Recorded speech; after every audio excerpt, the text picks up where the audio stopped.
Hi, welcome to Secrets of the Sun. This is our second class. The first class is on YouTube. It was the introduction. Hopefully all of you have seen that first class. So we're going to dive right into our purpose today is to learn how to do sun charts, which is often taught as these sun yogas, 12th from the sun, 2nd from the sun, 5th from the sun, and things like that. But if you just rotate the chart around the sun, you actually should read it in a certain way, and it's quite revealing. I have taught this before, and then I was really forced to go deep with case studies today, and I just realized how insightful it is. And when you don't have a birth time, you can always do the sun chart, and these sun charts are very revealing. So that's what we'll start today with. We won't get to the second part, I doubt it, which is, but I do have material on it that I gave you.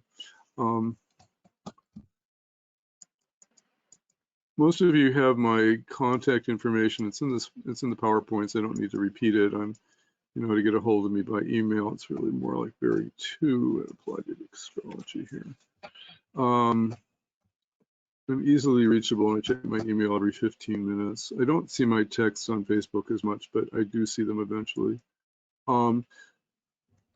I tend to lecture more. I will pause for questions when I'm done with a section. So I have given you power to take over control over the mics by making you panelists, but unless I misspeak, which does happen, you need to correct me, or I say something that's totally off the wall, and then wait for our pauses to ask question, and we will include your charts if I have them, and I've gotten them up here.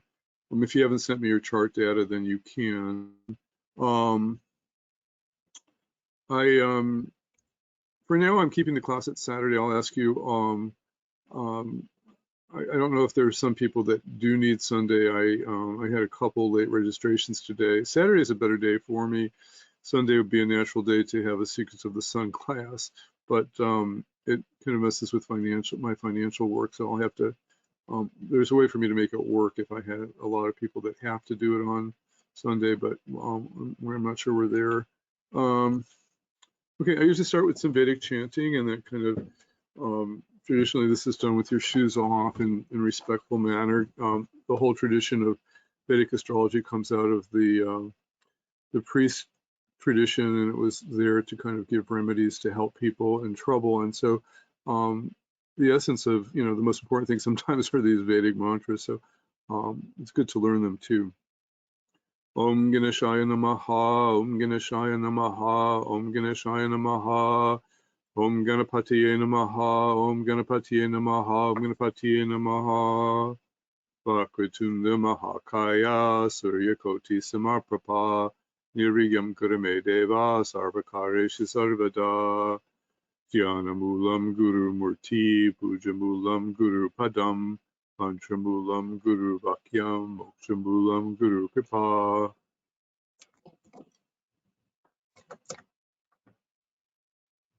Om Asatoma Sadgamaya, Tamasoma Jyotirgamaya, Mrichoma Amritam Gamaya, Om Shanti Shanti Shanti.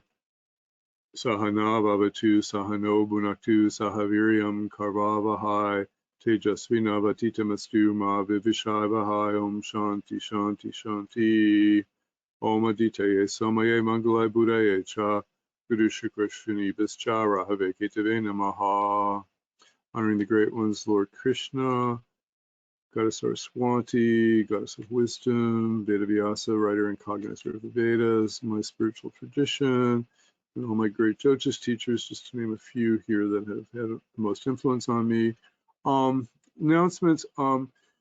In 2 weeks, next week there will be class. In 2 weeks I will be in Florida, so there will be no class. I will send some videotapes for you to watch, and sometimes I will send pre-recorded videotapes that I've taught before, and they're important, and sometimes it also allows me not to have to reteach material that I've covered and you could watch in a videotape. So there are a couple of good tapes on life purpose that I will send for you to watch on Saturday, March 4th when I'm in Florida. and you'll have a chance in a couple weeks to go through those. This week we're doing the sun chart.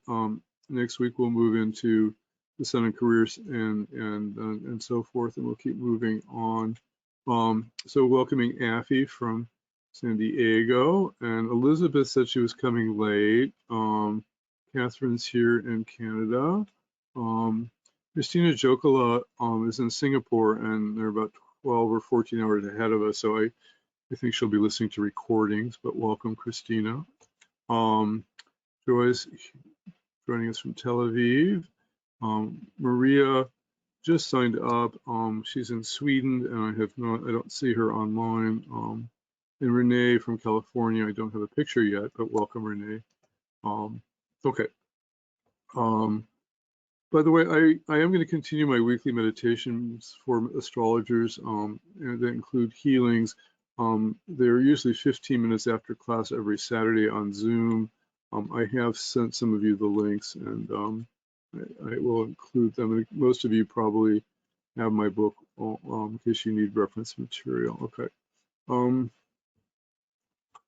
Okay, so let's go to today's material.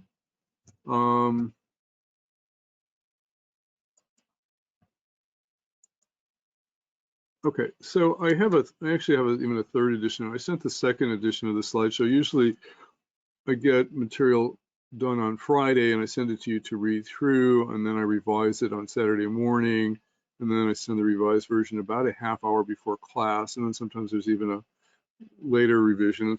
In this case there is, but it doesn't have too much new material. So good to go through those ahead of time if you can. Okay. Okay, so I want to start. Anybody have time to review the Gemini astrology tape? Some of you, I've been, Renee, do you know any Gemini astrology or principles of Gemini astrology? I don't know Okay. anything.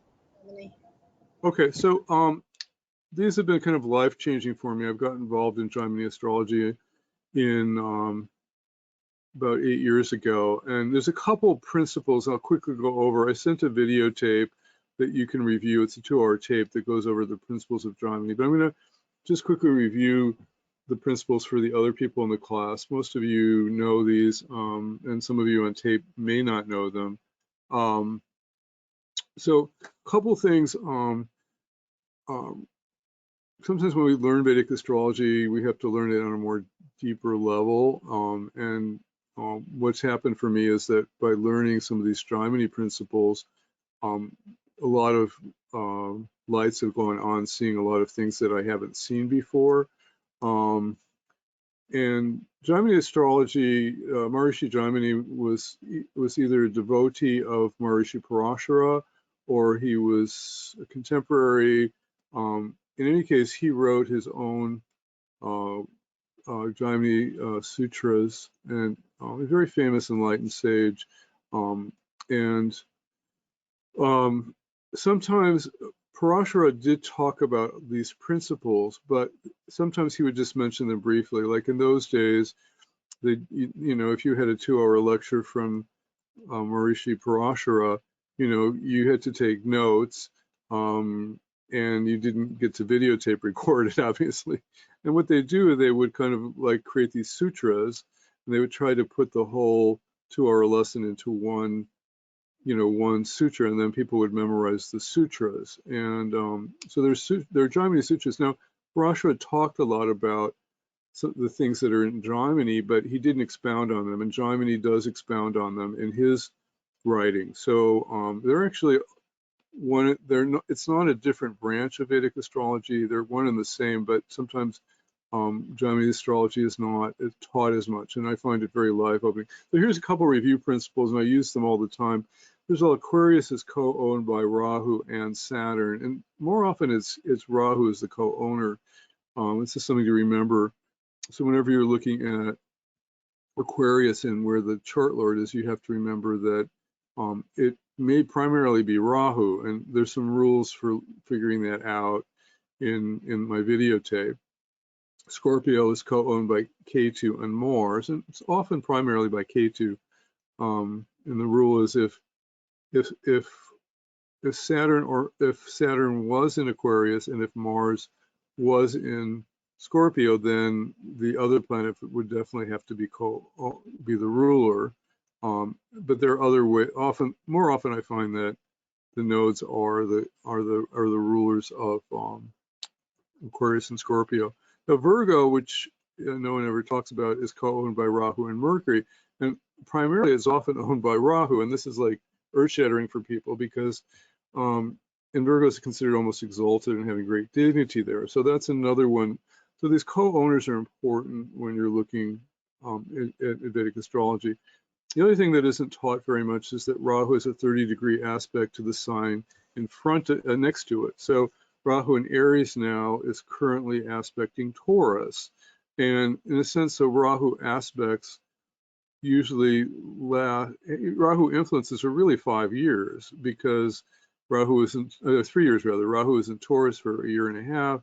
Rahu in Aries is aspecting Taurus, and so there's kind of a 3-year influence in transit with the aspects. But in people's charts, you see this showing up all the time, and if you don't look for that aspect, you're in trouble. And Rahu also has trinal aspects like Jupiter, but also the 30-degree aspect has to be looked to.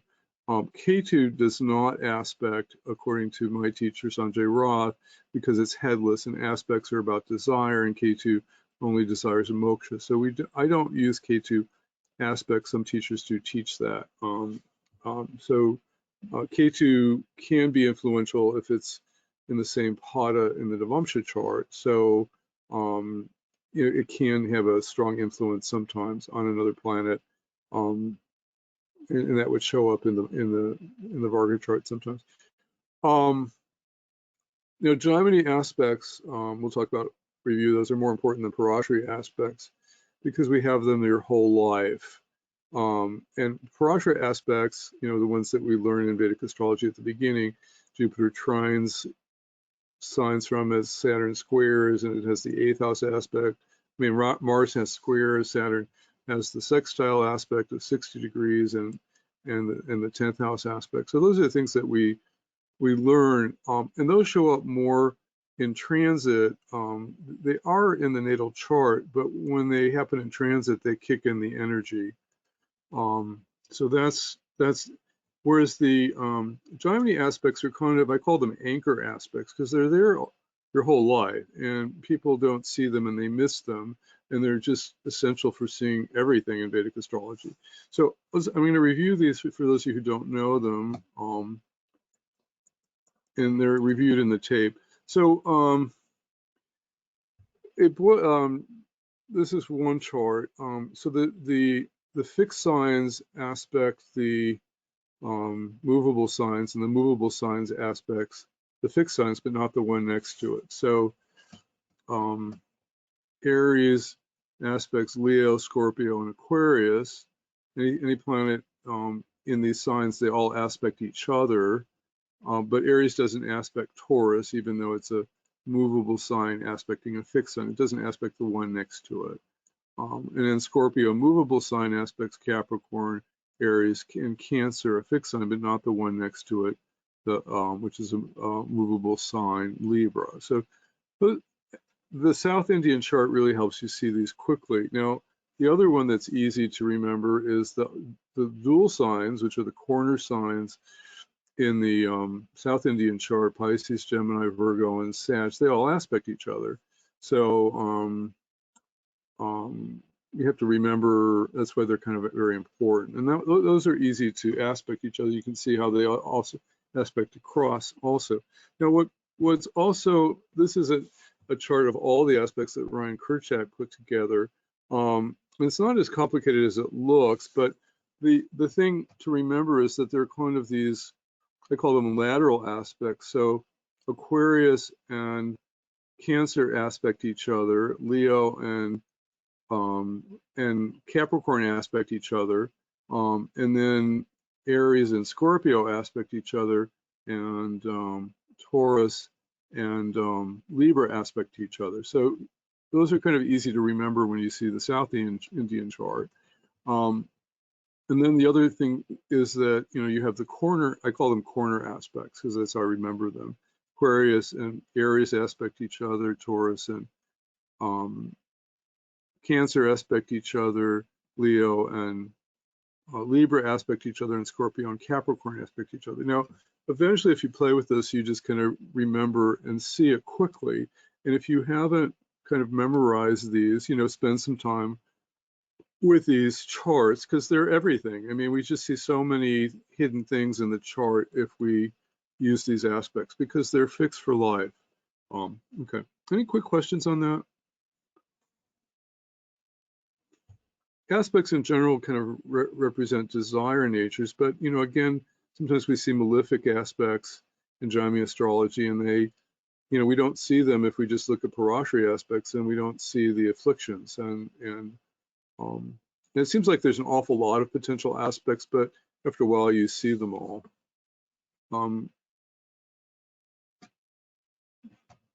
Any questions? You know how to take control of your mic, so you can hit the orange mic and just turn it. I'll unmute you all for a second. Gary, just clarify the Rahu aspects the trinal aspects. That's the counterclockwise, right? It's ahead of where it is. Clockwise. Yeah, it's ahead of where it is. Yeah. Again, in the North Indian, it's counterclockwise. In the South Indian, it's I call it clockwise. I use the South Indian because it's more representative of the sky. So Rahu in Aries is currently aspecting Leo and Sag. So if it's in a fire sign, it's aspecting the other fire sign. So that's another way to remember it. It's going to have a trinal aspect. If it's in an earth sign, it's aspecting all the earth signs. If it's in a dual sign, it's going to have a different impact. It's going to be aspecting, Rahu and Gemini aspects Libra, and then it aspects Aquarius. So, okay, good question. Anything else? Okay, so I will use this a lot when we do charts, and it's really important if you haven't memorized them to know them, and they're everything. Since I started seeing them, I just I can't not see hidden things in the chart. Okay. Okay. One more thing. This is something new that I'm developing. I want to give our studies of astrology kind of a context. A lot of people in our world are just unconscious of how they show up, or are there patterns. They may be cruel, or they may be unkind, and they may not even notice it. That's just who they are. And most of the population is unconscious. When we start our spiritual work, we start waking up to the unconscious. And when you get interested in astrology, the unconscious becomes conscious. We see our patterns, and we see, okay, I tend to get angry at so-and-so, or I tend to have this pattern. And that's the beginning part of astrology, is becoming conscious of our unconscious patterns.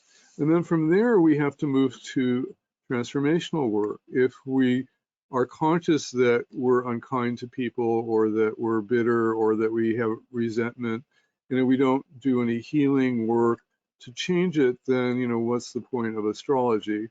The astrology should help us transform our patterns and shift them. And then at some point we move to kind of an awakened awareness, where we have to kind of stop telling our stories. Now, and this is something new that I haven't taught before, but I've just been thinking about it a lot. Our mother and father all did something to us. And, if we're in therapy, or if we talk to our friends, we keep telling the story, well, my mom was so cruel and she never praised me, and I'm this horrible person now because I can't love myself because my mom never praised me. We keep repeating these stories in our mind, and it keeps us stuck in the past. The astrology should make you aware of what karma you came in with, and then we need remedies to shift it. But then we have to eventually move beyond our story. I mean, do we want to go through our life blaming our mom and dad, for everything? Or do we know what's going on? When do we stop telling the story? And the thing is, in the present moment, everything is changing. And so you know, the mantra I tell people in my readings is, that was then, this is now. You know, that was then, this is now. Yes, we have these patterns, and some of them are hard to change. You know, if you listen to the Jomini tape again, the Atmakarka patterns are very hard to change. But we still have to be aware of them, and we have to kind of work on changing them. And we have to then stop telling this story and blaming our life on our chart. I've got Mars in the 12th. I've got all this repressed anger. You know, I can't do anything about it. It's a hard one to deal with, but you can. So stop, you know, stop telling the stories. Okay. Any questions on this? So our astrology classes are always about making the unconscious conscious, but then we have to learn the remedies, and we have to move to awareness so that we don't repeat and blame our life on our chart. We want to become free of our chart, and that's ultimately what we want to do. Okay. And that's moving to enlightened consciousness. Okay. Sun chart. So I sent you a cookbook. Hopefully you printed it out, which has how to read the chart from the sun. And I decided to do this first because it's kind of like one of the highest level of something that you can work with. There are a lot of hidden things with it, and that's going to be our kind of focus with this. In the past, I've taught that these are usually taught as these sun yogas, and I just realized by reorganizing it that, you know, it's very profound. How many people had a chance to review the PowerPoints and the Sun Cookbook and look at their chart? And again, if you didn't, it's fine. I just want to know. So I'll try to bring your charts up, but I didn't memorize all your Sun yogas. Anybody have time? Welcome, Maria. Okay. Are you? Okay. I don't only is it? Okay. Again, I unmuted you again. Anybody again?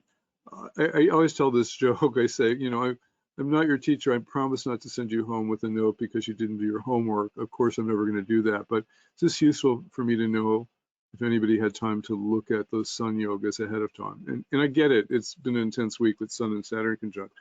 And I just sent them yesterday, so it's my fault too. But okay, so I'll just assume that Kathy, yeah, or Renee.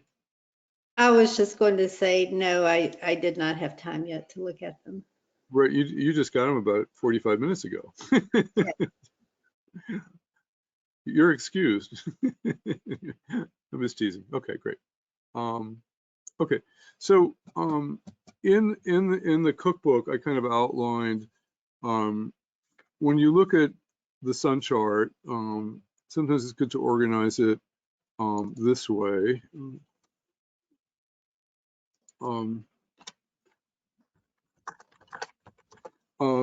And the 4th and the 10th from the sun are the most important, and they tell you, we'll go through this, and then the 7th from the sun, the 2nd and the 12th are extremely revealing, and then the other ones are interesting for seeing kind of blocks or additional support, and so we'll go through those in detail.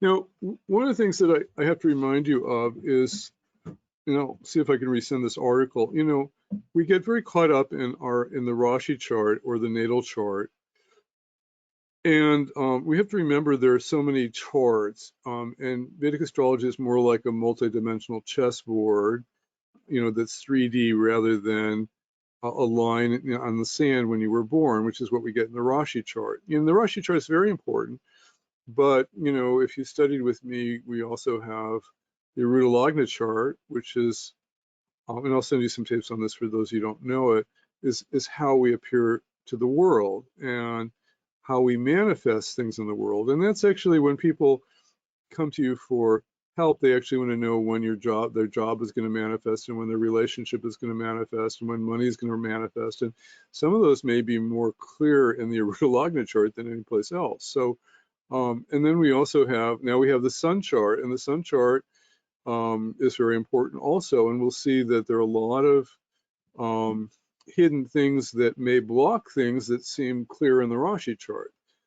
And then I've also taught you the dasha. If you rotate the chart around the dasha lord, it tells you where you are now, and you may have this wonderful yoga for wealth in your chart, in the natal chart, but it's not manifesting in your Saturn period because we're rotating the chart around Saturn. So it's very important to never think that you're a fixed person in the natal chart, and you always have to kind of rotate the chart to different perspectives. And today we're rotating the chart around the sun, and we're going to see one of those perspectives. So here's my chart. Many of you know it.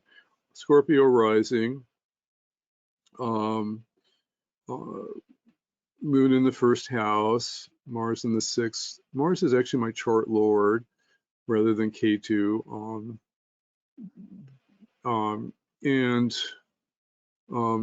My sun chart is Pisces rising. Now, from my sun, I've got Jupiter and K2 in the fourth, and I've got Rahu in the 10th. Now, I just told you that the sun, which is, is often about our career and our destiny and what we do in the world. So fourth from the sun is considered the most important place to look first because it tells us where we will prosper and not be defeated. So it can often show the best choice for career and life path. The yoga for it is called Abhijit, and Abhijit means undefeated. So the fourth from your sun is the most important place in your chart. And notice how I have Jupiter and K2 there. For Jupiter, K2 is spiritual teaching of Jyotish, Gemini. Everything in my life has always been Gemini. I was a librarian. I taught literature. I've written 5 books. I've, been blogging on the internet, successfully for many years. So you can see that Jupiter for spiritual teaching and Jupiter and K2 for spiritual teaching and Jupiter and K2 for astrology are just very strong force from the sun. So if I do that, I tend to be very successful. I've also been a publisher of financial newsletters.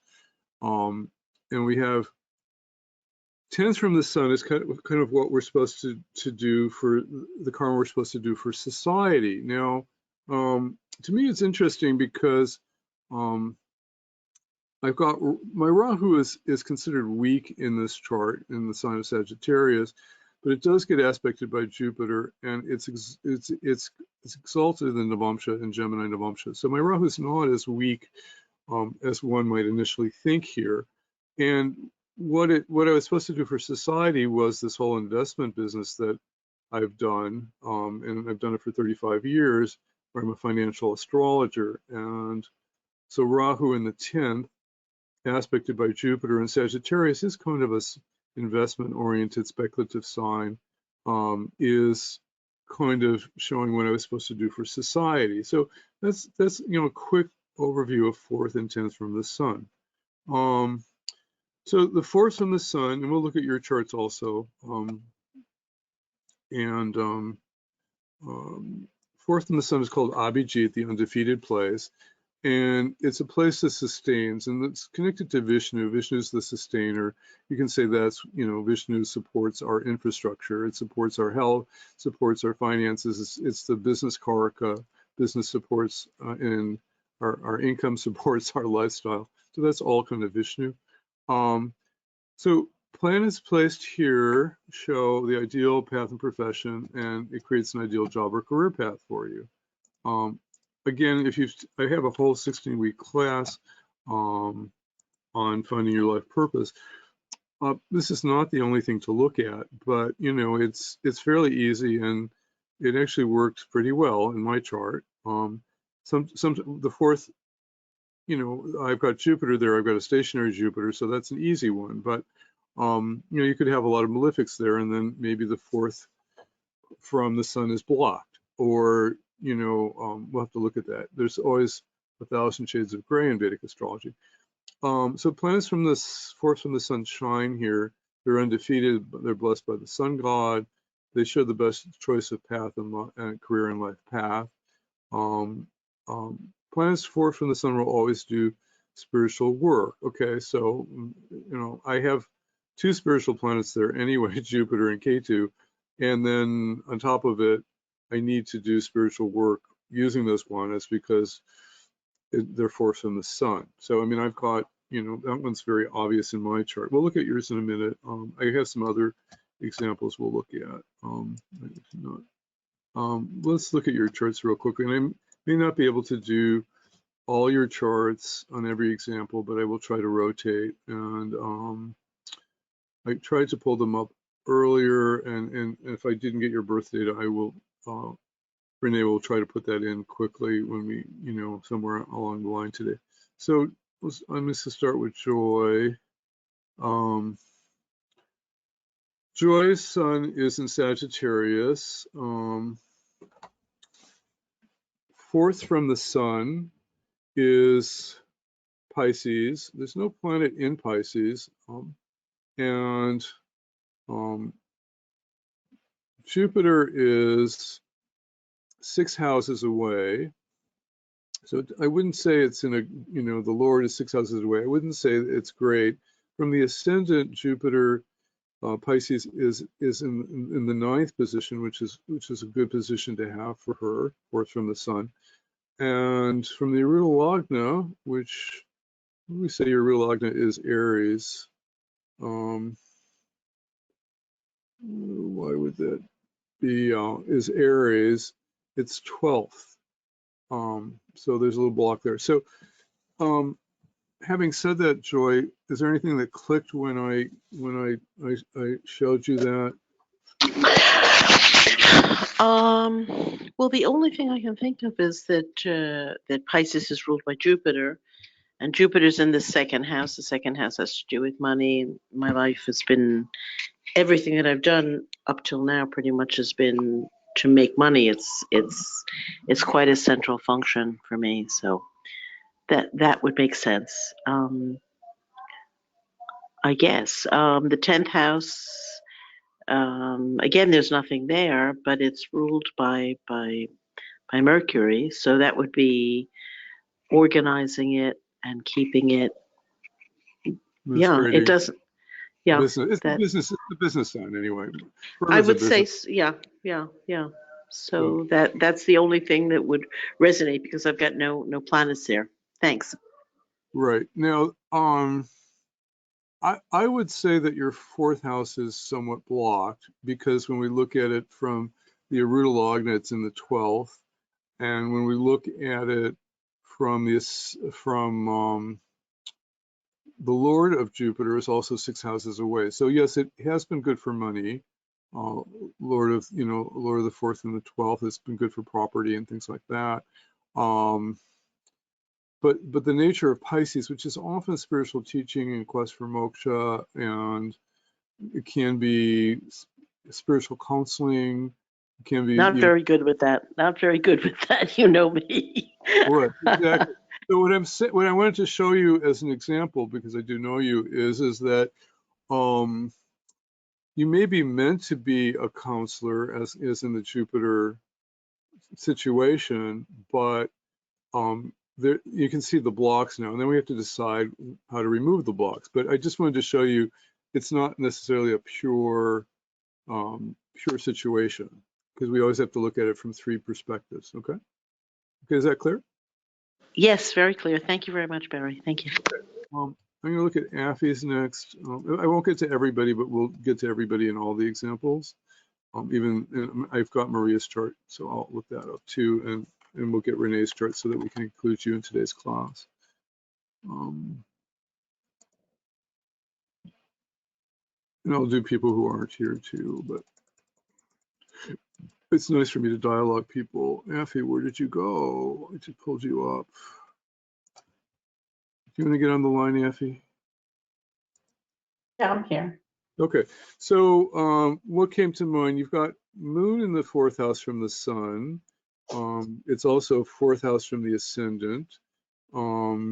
It's ruler of the 8th and the 4th. It's also Gandanta.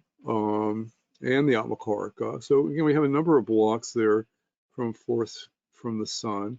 And then from the Arulagna, we studied your Arulagna was Virgo, is what the computer's showing up as.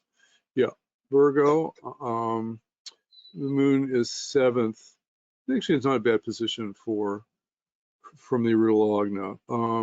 So how would you analyze the best career for you, which again is also Pisces, and how it's not manifesting, or how it is manifesting? Well, I can tell you how it's not manifesting. Just like joy, spiritual teaching, I think, would come to mind, something that would deal with transformation. But every time, I've been very interested in spirituality and, guiding, and but like Roger Dangerfield, remember the comedian? I get no respect when I Right. talk about spirituality. I have not been, even if I give wisdom, let's say, when it comes to spirituality, and I'm not saying that I have a whole lot, I receive no response. So any type of teaching or guidance, I avoid. Okay, but when you have done Vedic astrology charts, do they go well, or do you feel an inner block about them? When I do people's charts, is that what you're asking? Yeah. They all say, "Oh my God, you do a great job," and there are people who come back, but it seems as if because I'm not charging, since I'm not, Right. an expert yet, they keep coming back and wanting to get freebies, if you Right. will. Right. And which is fine because I'm still learning, but it also angers me a little bit too, because I feel like people are taking advantage of me Okay, without any type of reward. you can remedy that, and it's just sometimes you just, even when you do people who do free readings for practice, there has to be some kind of exchange or dakshina, which was what it's called, and you can say, I'd be happy to help you with that. Maybe you want to bring me, a dessert, or make a dish for me, or make a donation to my favorite charity. Just have them give something so they value it. And what I do with people who can't, who don't want to pay anything or something, I just say, well, I need you to donate to my favorite charity, or to donate to, do a little service work, or just bring something, maybe bring a gift or something. So there's some exchange, but that's really important. I actually like that. I never thought about it that way. Thank you, because it's hard for me to ask for money from myself. Right. It's very difficult. I can do it for other people, but it's hard to do it for myself. And so that's actually really a nice way of putting it. Charity, donating to a charity that I believe in. Okay, good. So I will look at other people. I will get to all of you in class, but I'm trying to illustrate. I won't get through the material if I do everybody on every point. So just understand that I'm not forgetting you. Okay. So 7th from the sun, and I have a lot of case studies. I have an enormous amount of case studies. So 7th from the sun is called Astarasi. It represents our desire nature for this lifetime. It shows the path of life and the knowledge we desire. Planets placed here shows our desire nature and the knowledge we desire. If no planets in this house, then it shows us what is worth living for and what God wants from us. It kind of represents our worldly desires. And of course, Mercury and Venus are never 7th from the sun, because it's just the way they're always so close to the sun in transit, and so our material desires are never placed here. It's always about our spiritual nature. So if we look at my chart again, 7th from the sun is Virgo, And Virgo is about service and healing. And, you know, my whole life has been about service. You know, just everything about my life has always been about service. But I've always, you know, Virgo, one of the three things I always talk about for Virgo are: one, it's an earthy business sign, you know, two, it's connected to kind of healing and people in the health services industry. And then three, it's sometimes connected to agriculture. And I have been very involved in all three of those things. I actually have a service for farmers to help them sell their crops, part of my business. I am a businessman, and I've been involved in the material world, and I have a passion about alternative healing and helping people who are not getting diagnosed properly, and things like that. So that has come up in my dire nature and seventh from the sun.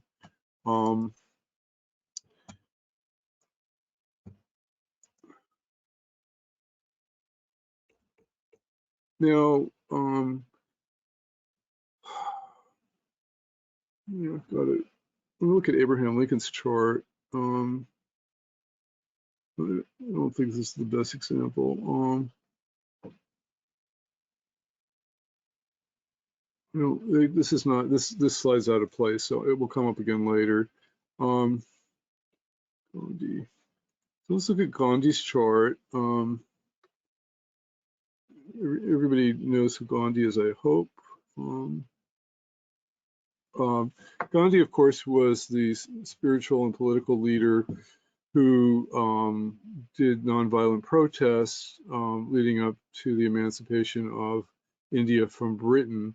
Eventually, when India became a state in 1947, 48, and he was assassinated at the end of his life. But a very great man, a great leader. Maybe you haven't watched the Ben Kingsley movie that got Best Picture on his life. It's quite profound. And it's a wonderful story, and you know, is one of the great leaders of our century, along with Winston Churchill. Now, I've got his chart at a couple of other places. His son is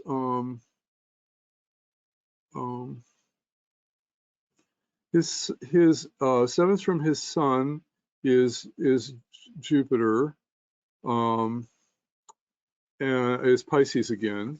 And Jupiter is placed in the seventh house also. I'm sorry, it's also in the seventh house from his Lagna, and his Aruda Lagna is going to be it's going to be Cancer, but Jupiter's 10th from Ceres. So that Jupiter is well placed from all three positions. And Jupiter is a signifier for freedom. You know, it's kind of the liberal karaka. It's also he's fighting to free his nation. So I think Jupiter is also in the Navamsha chart, and we can't see it here. It's in Sag Navamsha again, and Sag is the fighting sign. So he's fighting for freedom here, and Jupiter's is a Macha karaka, and it's also very, very strong. So you can see how the desire nature for freedom, seventh from the sun, and then supported by the Aruda Lagna and from the other signs, you know, made him a great spiritual leader. And he was a spiritual leader also, as well as a great freedom fighter. Okay, I'm going to go to this principle later. 10th from the sun, which is also the other one I always look at. It shows, it's called Akasha Lagna. It shows the best profession for us and what karma we were born to do. And I showed you my Rahu in the 10th, aspected by Jupiter, giving me the investment astrology thing, which, you know, it was meant to be. Now that I see it there, I'm just saying, okay, it was meant to be. Sometimes I look down on it like I wasted too much time with finance and gamblers. And, you know, there's a little bit of that with Rahu there. We can also look at 10th from the sun in the D10 chart. But the karma in the 10th from the sun is karma that is destined, and the Lord of the Sun is responsible to get you a job or profession. So it's kind of a destined, 10th from the sun, and the 10th house is always kind of status and position, it's kind of destined. It's kind of kind of what we have to do in the world, for the world. And Sanjay Roth, one of my teachers, the chart on the right is his Navamsha chart. And he's got a Virgodama, anyway, he's got a Virgodama chart for in the Dashamsha chart anyway, because he's Pisces rising and Pisces Dashamsha, again, Pisces again for teaching. But 10th from the sun here, and he's got a debilitated sun here in the Dashamsha chart in the 8th house here. Is actually kind of a little bit of a block in his chart. He's, again, 10th from the sun in the Dashamsha chart is showing, again, he, is exalted. He's, probably the best Jyotish teacher in the world in terms of his knowledge. Sometimes his teaching abilities make it difficult to understand him. And that comes across, in a couple of places in his chart. But he's a great man. I learned so much from him. And then he's got Jupiter and Venus, the two guru planets, in the 10th in the Dashamsha chart. Venus is also Lord of the third, supporting authorship and writing, and he he's written 5 or 6 very key books that are quite amazing if you can figure them out. And if you go to his presentations, he does this very artistic PowerPoints. I don't know how much, I just write points down, and he has all these colored drawings and graphs on all his PowerPoints, and they must take hours to do. But it's kind of one of the things about him that's quite fascinating. I guess I need to know PowerPoint better, but it's kind of interesting. Let's look at some more.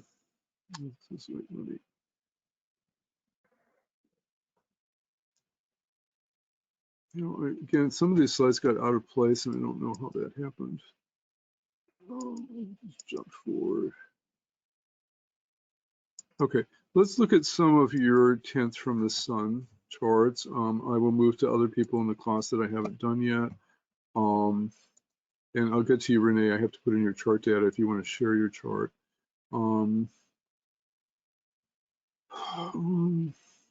Let's do Kathy France, because she's online. Kathy, can you get online? Yes, I'm here. Thanks, Barry. I thought I brought you. I did bring you up. It's right there. Okay, Kathy is a sun person. She's Leo rising. Her sun is in Pisces. Again, we got another sun in Pisces. So 4th from the sun is Gemini. 10th from the sun is Sagittarius. And 7th from the sun is Jupiter. So her desire nature has been to be a teacher. And you have been a teacher of meditation and other spiritual practices. Your good fortune aspect is Gemini, Lord of the 4th and the 1st, but Mercury is fallen. It's 3 degrees from debilitation. It's conjunct Venus, which is a mixed planet for either Leo or for Pisces. It's not a very good, if we run the chart as from Pisces, it's not a great planet. And so I think, I kind of feel like, what would you say about 4th and 10th from your sun, based on what we've learned so far? Well, the 7th is easier. With the Aruda log now? I forget what your exact description was, but okay, 4th Jupiter being there. 4th from the sun is what we have the most luck to do, and it's the profession that we should do. You do have the A9 there, which is the root of the 9th house, which is spiritual teaching, and the ace. So the 4th from the sun is what we're supposed to.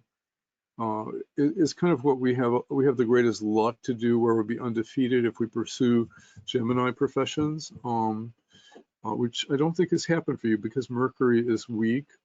And 10th from the sun is what we're supposed to do for society, which is Sag, with Moon in the 1st.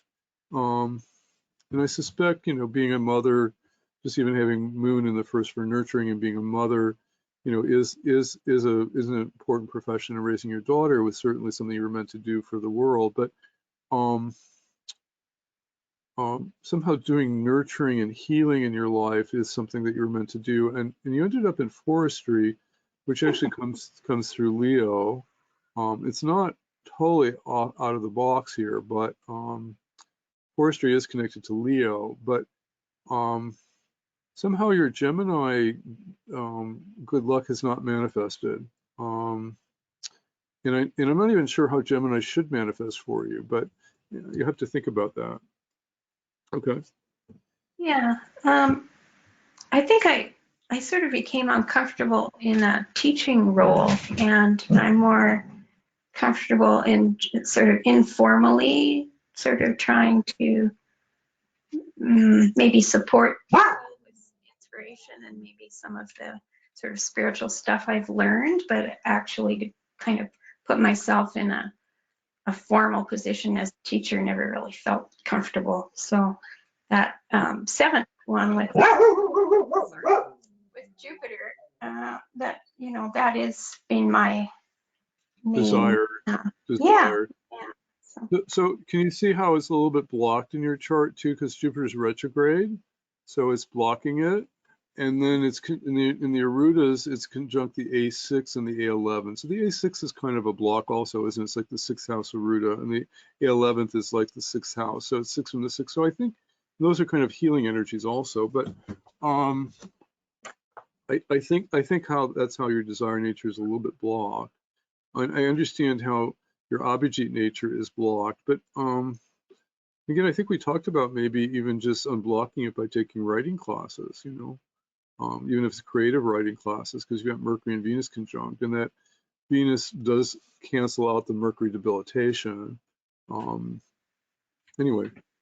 Yeah, I actually enrolled in a really great writing class, but I actually haven't done anything yet. So we'll see how that manifests. Okay, well, that's good. You see how, but that is pursuing that Gemini energy. And I think, you know, it could end up being spiritual writing with the A9 there, you know. So anyway, that's interesting. Okay, I'm going to keep moving on, and I will get to the other people in the class, Maria and Renee, and we'll look at, and Christina will look at your charts for other techniques in a minute, but I just want to, if I don't keep moving, I won't get through my points. I've got a lot of material on second from the sun. And this was kind of a real eye-opener when I was putting this lesson together. I've got like 5 examples. Second from the sun is called Veshi yoga. And again, sometimes we have to relearn things because it's not a traditional second house. I get people doing this all the time with the Vargas. They learn the houses from the Rashi chart and they apply them to the Vargas, and they don't always work. Sometimes they do, but not all the time. In this case, second from the sun is the job we were ordained to do by the king or government, how you want to serve the world. So the key to the second house is what you're supposed to give to the world. And if you don't do it, you actually have stuff taken away from you. And it shows our spiritual path and what we have to give to the world. Now, this is a chart of an insurance agent. I'll pull up his chart. Okay, his sun chart, again, this is very easy to see the sun chart. It's Sag rising. Jupiter is in the 7th house. So he desires to do teaching and counseling. It didn't manifest also because it's retrograde. But he desires to do more teaching and counseling, and he ends up doing counseling around insurance and annuities and things like that. He's got Mars second from the sun and Venus second from the sun. And Mars is exalted, so again, there's dignity there. And from the Lagna, from Gemini, Mars is in the 8th house. And, you know, the 8th house is other people's money, it's insurance, it's, you know, it's money from partnership. So, you know, when we look at the chart that way, we also do see insurance. But it's also his, you know, it's exalted there, so he's courageous in being able to offer courage and protection to others in the area of finance, which is the 8th house, second from the 7th, other people's money. So he earned his money through life insurance, and Jupiter, 7 houses from the sun, wants to teach and to counsel, but it didn't quite manifest enough because of the retrograde, in the same way we saw that in Kathy's chart. His chart is identical to mine, almost, Wow. Oh, that is true. Wow. except for the placement of the moon and ascendant. His chart is freaking identical to mine. Yeah, I didn't do that, but it is identical. And he was born, 65. I don't know if you remember your birthday is, 1966, Okay. January 1st. Well, isn't that I mean, weird? identical, except for the moon and ascendant. Well, there are different degrees. The Vargas are going to be different too, but you're not in insurance. I used to be. That's My interesting. first job was insurance. Wow, interesting. Well, that is so amazing. Okay, I didn't think of that right away, but you're right. Isn't that interesting? Okay. Also, well, we've got Laura the 5th and the 8th kind of, denying children also, but in his chart, from the Libra, yeah, he's got Laura the 5th, Libra, got Libra moon, but Laura the 5th and the 8th denied children there with the Mars there, so he was denied children. Okay. Okay, here's B.V. Raman. You all know, hopefully you all know B.V. Raman. B.V. Raman was a pioneer in writing Vedic astrology books. When I was learning astrology, his books were available. They were the only readable books available in Vedic astrology, and you would get a lot of bad Indian books of people who couldn't write English very well. And I learned a lot of Vedic astrology from B.V. Raman's books when there was nothing around for me to study other than B.V. Raman's books. He was an incredible, he had a lot of hurdles. Okay, again, we've got the sun in Cancer, 7, so we'll have to look at second from the sun. He's got Venus, Mercury, and Mars. First of all, an Aquarius rising person is often is very into astrology because Mercury owns the 5th and the 8th. So it naturally kind of gives them a strong tendency toward astrology. I just so many Aquarian people that are just into astrology. It's just one of those things that's innate because Mercury owns the 5th and the 8th. He had to he had a big fight to get his work and writings out. We just take it for granted if you have his library of books. But he had a big fight to kind of bring Vedic astrology out in English the way he did with clarity. It was not easy. He's very truthful. And that Mars in the 7th is not helping the situation. It's blocking the Mercury, which is Lord of the 5th and the 8th. And Venus is a good planet for him. But there were some kind of problems here.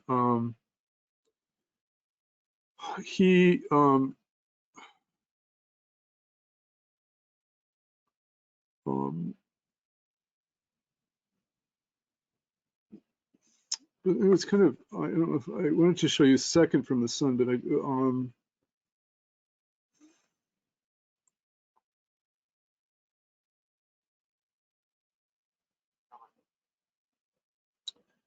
okay, anyway, one of the things, okay, I don't want to say too much about Raman, but another thing we can do in Ayurvedic astrology, and this kind of works actually, is second from the sun may impact your physical constitution. For those of you who took my medical astrology class, and understand Vata, Pitta, and Kapha, planets second from the sun may impact your physical constitution. And it works for me. I don't know if it works for anybody else. If you know Ayurvedic astrology, I didn't have a chance to test it on too many people, but it worked for me immediately. My second from the sun is moon, and you know what I look like, right? Right. Okay. Kapha. Okay, here's my chart. Second from the sun is Mars in Aries. You know, I'm very Pitta.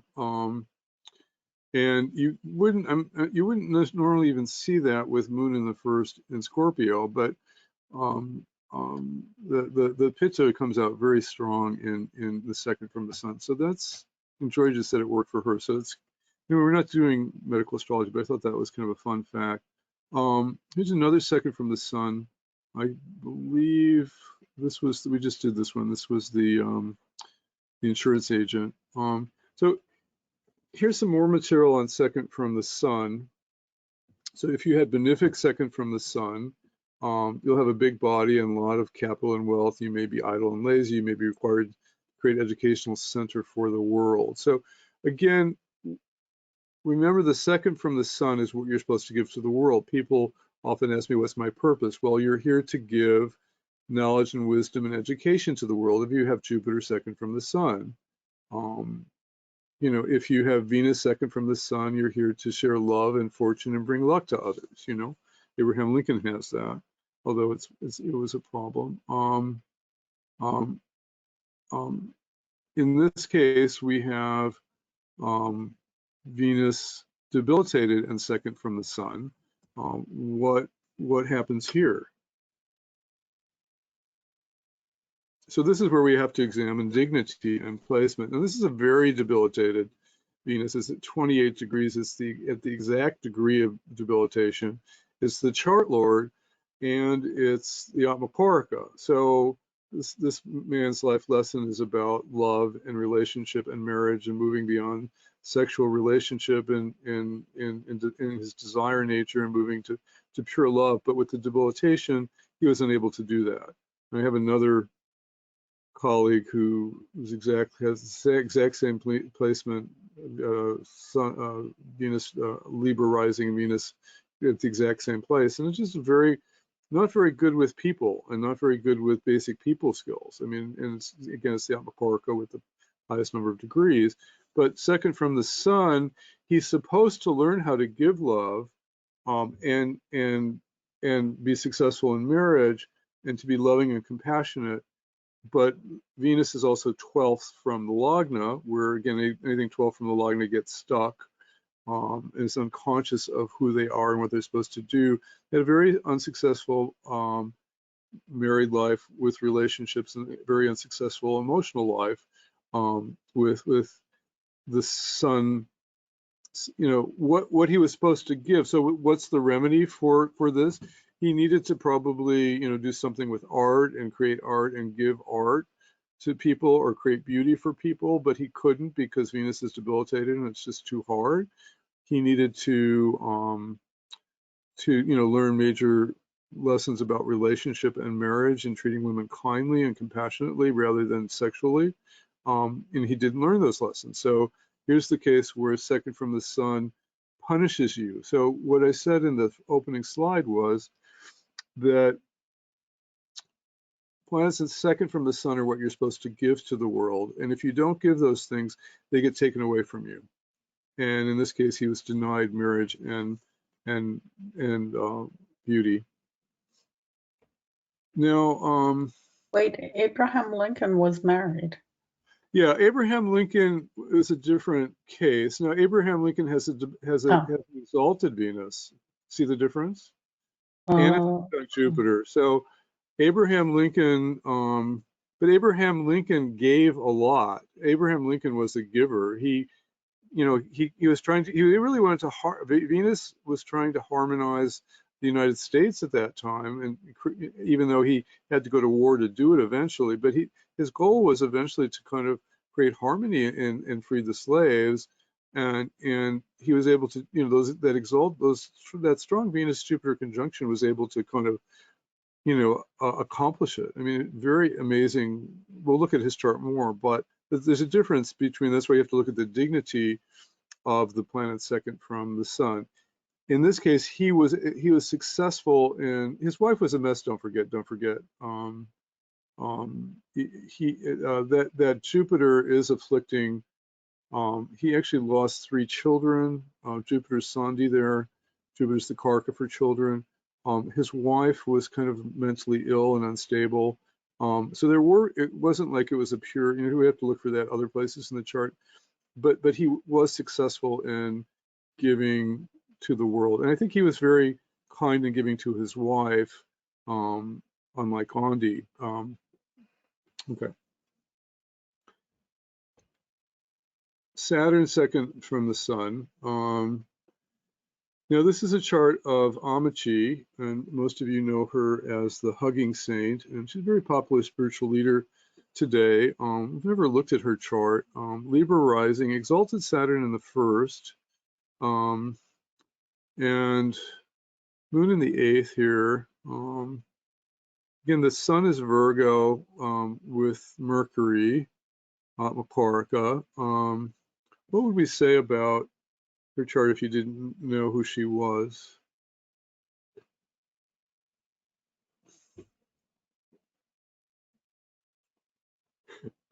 So second from the sun is an exalted Saturn. So Saturn has dignity here. So it's not just a horrible malefic here.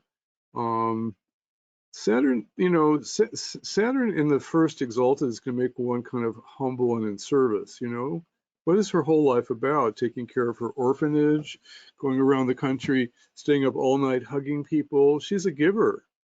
And she's giving Venus, she's giving touch and love through hugging Libra, you know, Saturn in Libra.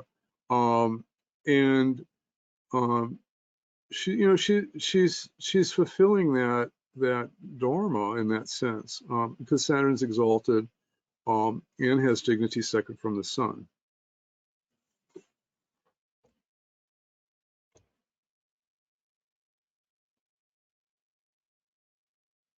Again, a lot of humility. Sun in Virgo. Virgo is also kind of a humble, service-oriented, devotional sign. I mean, just her rising sign, her sun sign being a Virgo. You know, if you know Virgos, they're into service, and so what is her whole life is about service. She's really living her destiny by giving and taking care of the children in the orphanage and bringing love to everybody in spirituality. I have a lot of friends who are very involved in her. Here's Bill Gates. Second from the sun is Rahu, debilitated Rahu, and Gandanta debilitated Rahu, almost Gandanta, not quite, not, it could be worse. What did he give to the world? Was he successful giving to the world? Microsoft. Microsoft, technology. What is Rahu? Rahu's technology. So, as you know, I'm not particularly fond of him because of his pretending to be a medical expert and, you know, bringing vaccines all over the world to African countries that are having horrible side effects. If you haven't seen movies on it, you should. But he's in a he's in a Virgo period at the moment in Taradasha, so he's kind of, you know, he's on top of the world. He's going to go into his Leo period in a few years, and we'll see what happens. But isn't Rahu, first of all, Rahu's debilitated in Scorpio, and then it's almost Gandanta, almost. Right. So we have to understand, when we see the word debilitated, we have to remember not to overuse its connotations as to be weak. Now, Rahu, I have seen Rahu in Scorpio be very spiritual, although I don't believe he is. Again, it's in his sixth house. You know, his kind of obsession with medicine, the sixth house, and health is that. To me, the debilitation brings out the kind of shady side of him.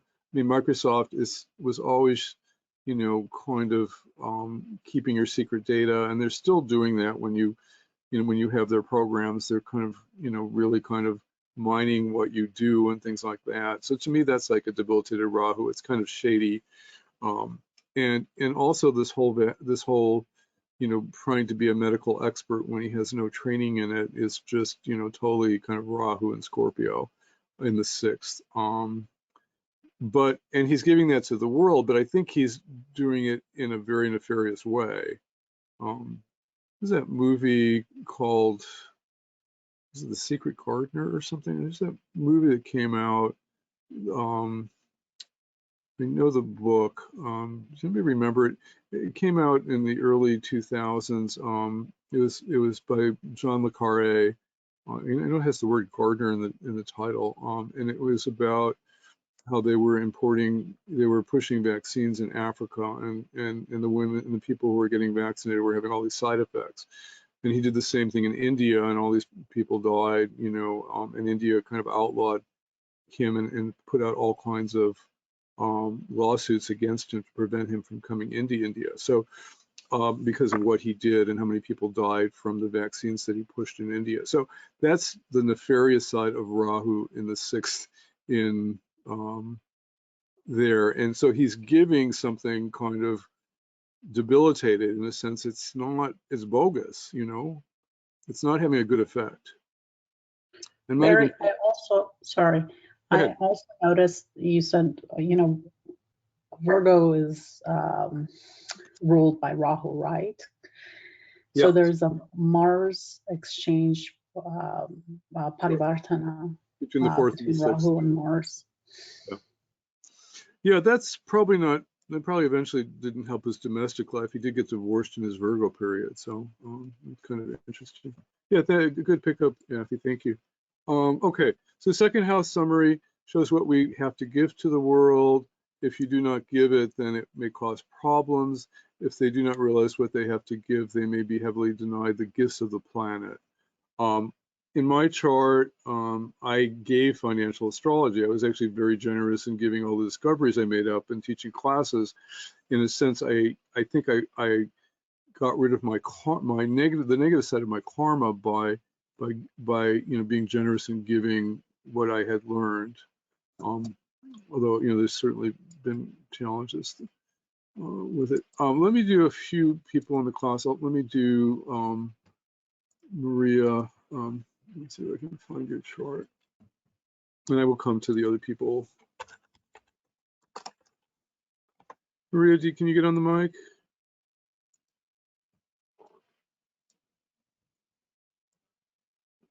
I see your mic's on. I don't know if you're talking into it. I can make sure I unmute you.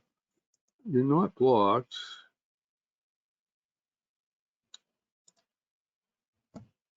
Okay, try now. I'm seeing that your mic's on. Maybe it's not on your computer. You definitely have your mic on, so it has to be some setting under audio, but on your computer, or if you don't have a headset, or maybe you're on your phone. Okay, well, let's just look at yours real quickly. So second from, you've got a Virgo sun, second from the sun is Libra, and you've got 3 planets in there, Moon, Mercury, and Ketu. Your Scorpio rising, so Moon is the best planet there. Ketu doesn't have a lot of dignity. Mercury is not necessarily a good planet there.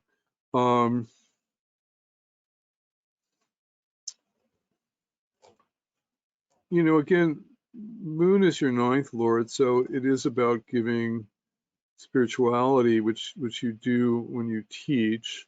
So I think that's getting fulfilled, although I do feel like it's blocked by the Mercury and the Ketu a little bit. Again, I can't get you on the line, so I don't know how that's manifesting. Your Ruta Lagna is Virgo also. So it's second from the Ruta Lagna. So that's actually a good, when you have benefic second from the Ruta Lagna, that's a good position. You have a kind of very mixed situation, so I really need to kind of dialogue with you.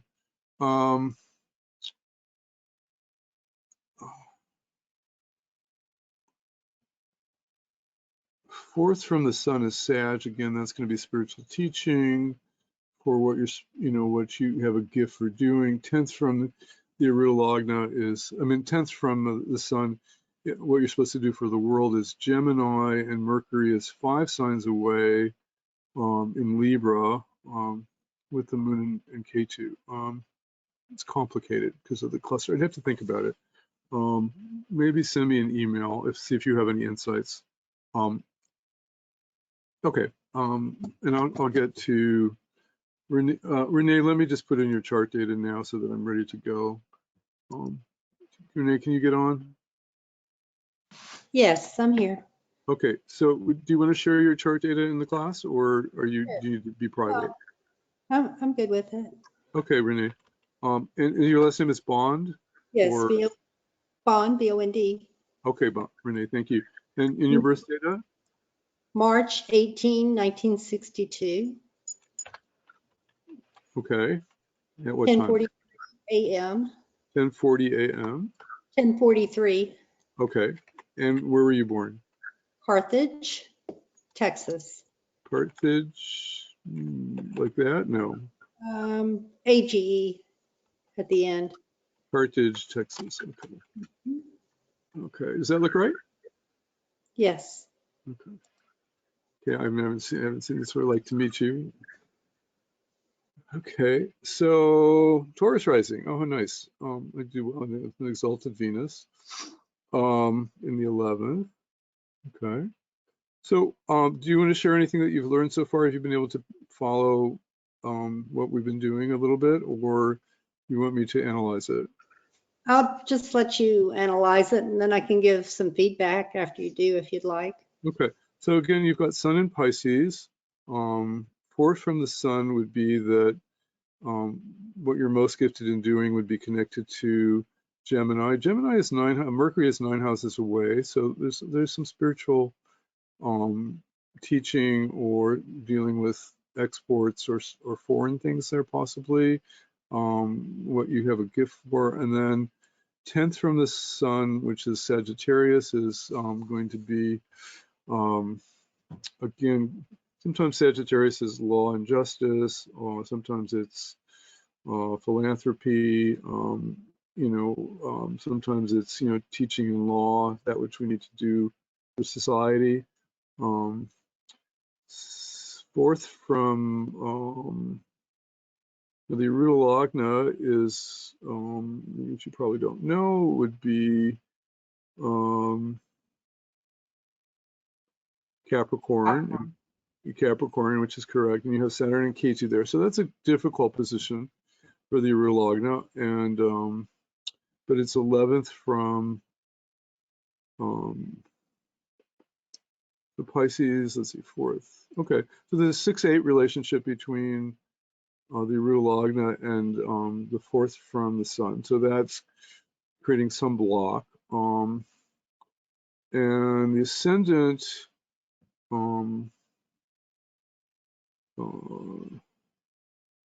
Gemini is the 2nd. So there's a little bit of a blocker. Do you want to share?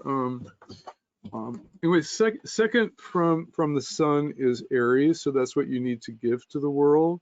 And whether that could be athletic training, that could be military service, it could be defense contracting, it could be marketing and creativity and marketing and advertising. That's what you're supposed to give to the world. And I think I don't feel like it's blocked. So why don't you, I could be totally wrong. Anything I said correct at all? Yeah, yes, absolutely. So I did have a period of military service. Okay. I work for a government agency and I do compliance audits related to housing programs. Okay.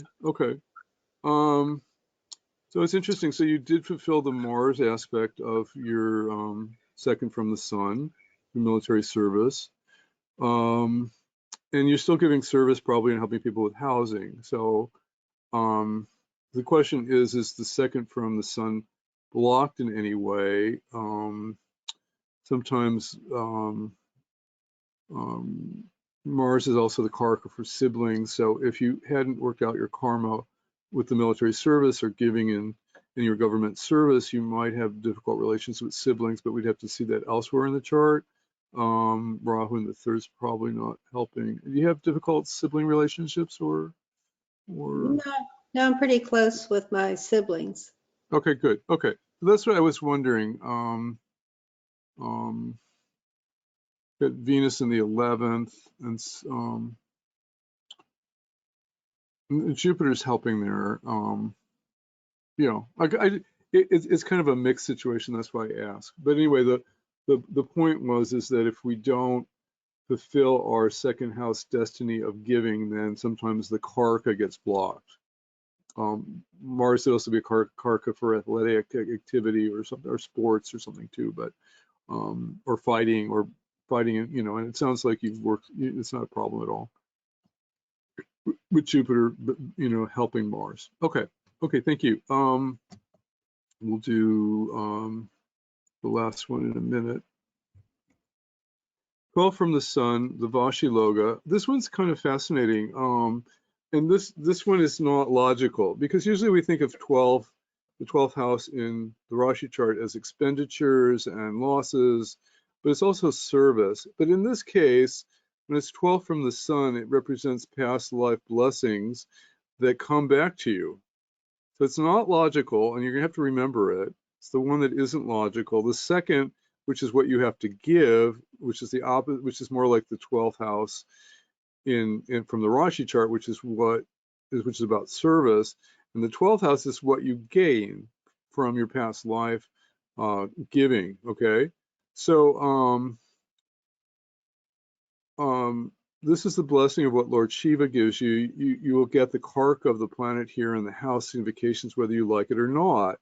And this works amazingly well when you're looking at people's talents. Benefits can give blessings. Malefics can be a curse sometimes. For me, I have Mercury in the 12th. This was an eye-opener for me, and I had never seen it before.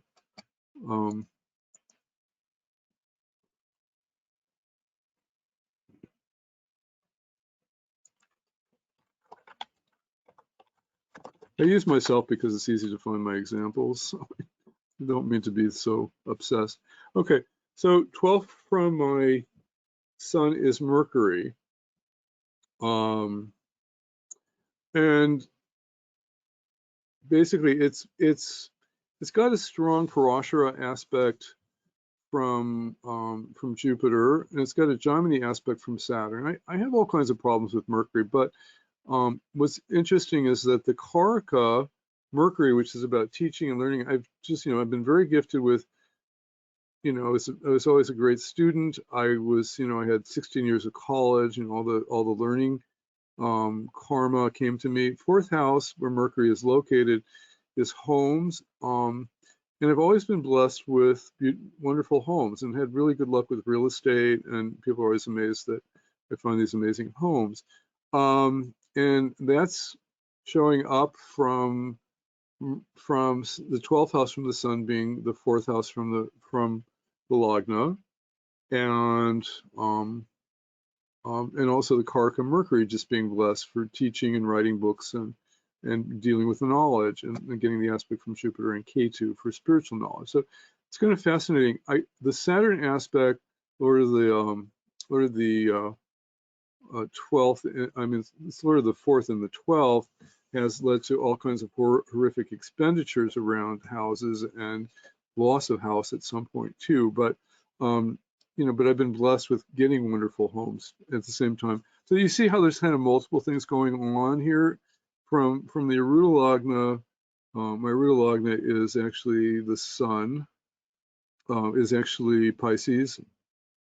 It's not shown on the chart here. This is an advanced one that even I didn't figure out until recently from Visti Larson. But my Aruda Lagna has Mercury 12th from it, so that actually spoils Mercury there. I have kind of a mixed situation with that Mercury in the 12th from the Sun. Okay, I just want to show you how you have to look at it in multiple ways. Are you all kind of seeing that? It's really important. Okay.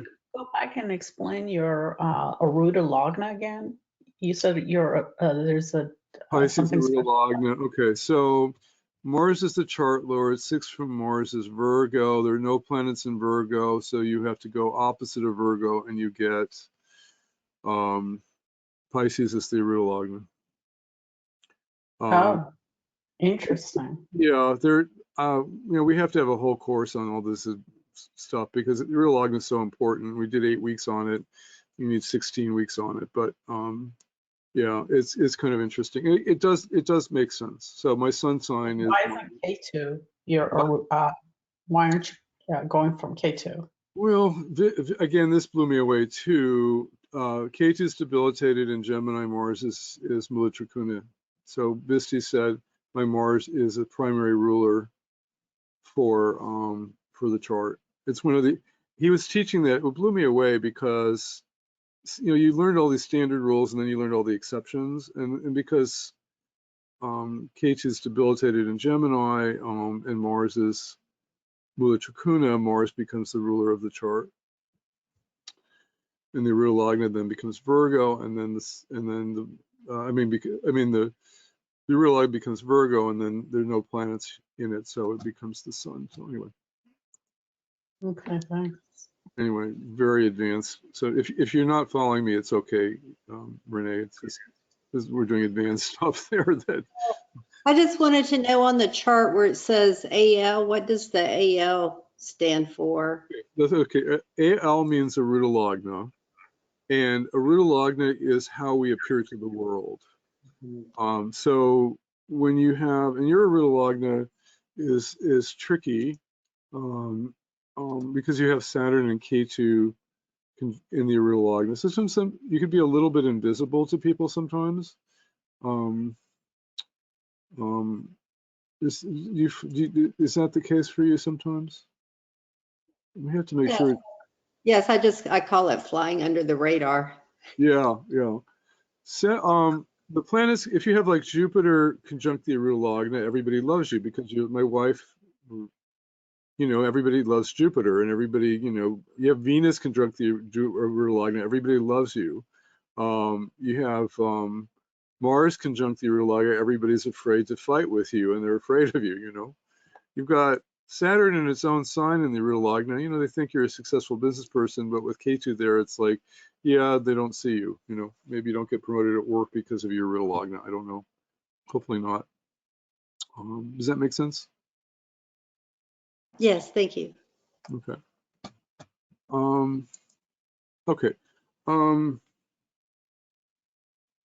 So what we have to remember, 12 from the Sun is what we give away. So if we have Mars 12 from the Sun, we're supposed to give intelligence, skills, logic, you know, engineering work, power, and things like that. 12 Mercury 12 from the Sun, giving donations and gifts, being a good orator and consultant, and I do that. I have Mercury 12 from the Sun. Good at charity fundraising. I've actually also been good at that too. Jupiter in the 12th, we're supposed to give us knowledge, fame, respect, and friendship from famous people. Okay. You can read the rest of them. Again, with all these formulas that come from the ancient Vedic text, you have to kind of modernize them, and we have to kind of evaluate them. I've been trying to do that for you. And, you know, are they debilitated? Abraham Lincoln has an exalted Venus. The other man had a debilitated Venus. They both had difficulties with their wives, but they, you know, one was totally frustrated, and the other one was probably marginally frustrated.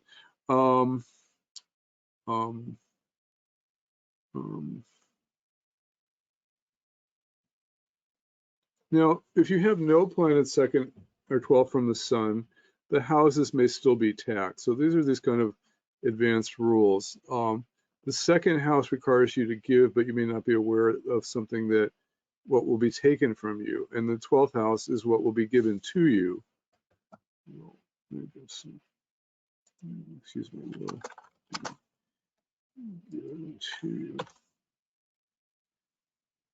So this is kind of a really advanced thing, and it just blew my mind. So Sun in the 4th means second from, and there are no planets second from the 4th. People will have trouble having children if they have Sun in the 4th because there's nothing in the 5th house. Again, it's taken away from you. If you know, unless you do a lot of child support work and do volunteer work in the preschool and give a lot to children through nanny care, you know, maybe you won't be able to overcome the fact that you're disallowed children. You have Sun in the 4th because the 5th house is second from the Sun. It takes away unless you learn to give what you're missing.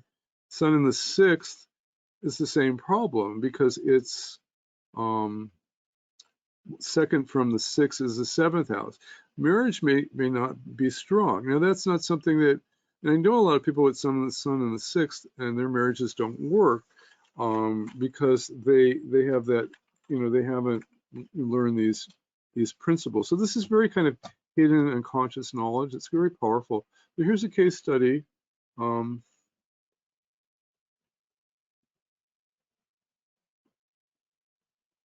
Second from the sun is Cancer. Now if we looked at this chart, there may be other reasons the person might not have children, but if we were examining children in this chart, and this is a woman, we'd have to look at the D7 chart, which I didn't put up. There are a lot of problems for children. Rahu is aspecting the 5th house and the 9th houses for children. Mars is in the 9th house for first child. 5th house Lord is in the 6th house. So there are a lot of problems already for children, even in the regular natal chart analysis, but it's further undermined by second from the sun being the moon. Nothing's there. And moon's in Ketu's, you know, is connected to Ketu through the nakshatra. It does have a debilitated Saturn aspect to it also. It's got a Venus aspect in Gemini, the Aries aspect Leo. So Venus is creating a desire and love of children. Debilitated Saturn, very debilitated, is kind of not helping. There's a lot of blocks for children here anyway, but you know, if we wouldn't just evaluate it second from the sun, but that was the case. Now, the other interesting thing though about this chart is 12th from the sun is Mercury in dignity in Taurus. So what would we say about the Karaka for Mercury?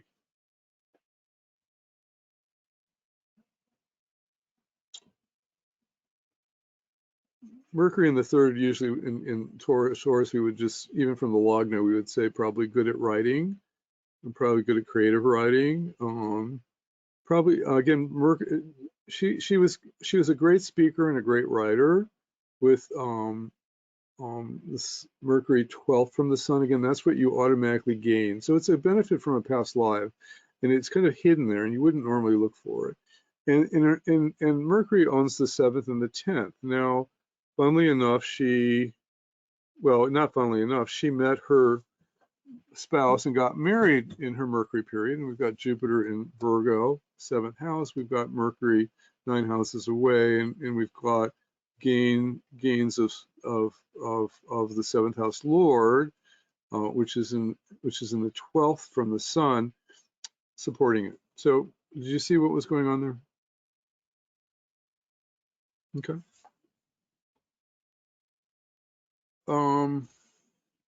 Now let's see. Is this the one I did already, or this is case study 2?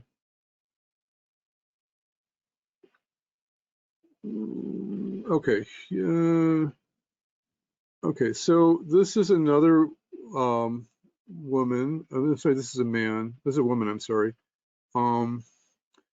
What's the problem with this second from the sun chart? So it's owned by the moon. It's got Venus and Rahu in it. Again, the rule is that planets in a sign are more important than the Lord. So Rahu's in Ashlesha, Venus is in Ashlesha, which are kind of not great nakshatras. It's the 2nd house from the sun. The moon's exalted, but it's with Mercury, kind of a complicated enemy. Moon's a good planet for Cancer rising, but some problems here. So what is this person supposed to give in her life? Well, there's an exchange between Moon and Venus, right? Yeah. So emotional love.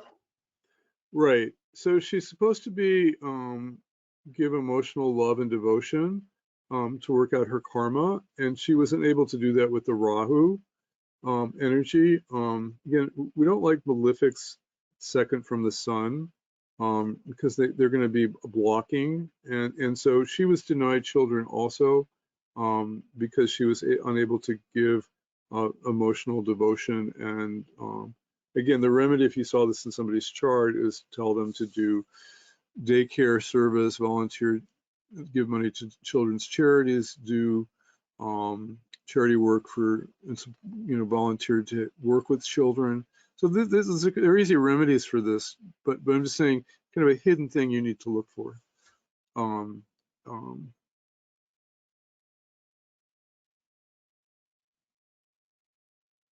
She's got Mercury also 12 from the sun, so she was also a powerful oratory, and had a very strong education, but her love life was denied, and her children were denied in the 5th house from the Lagna. Okay. Did she talk beautiful? I mean, when she was a speaker, because Venus, there's an exchange, so Venus. Yeah, she was a good orator. I mean, you could see that, Mercury's and also Mercury's there in Taurus. This also makes people good orators, And even Mars in the 2nd in its own sign is going to give her power in speech, but maybe in a forceful way. It's not Makaraka, so learning major lessons about speaking non-violently are important in her life, but that was kind of an issue. Now this is a very interesting case. What if you have Sun in the 2nd house from the Lagna, and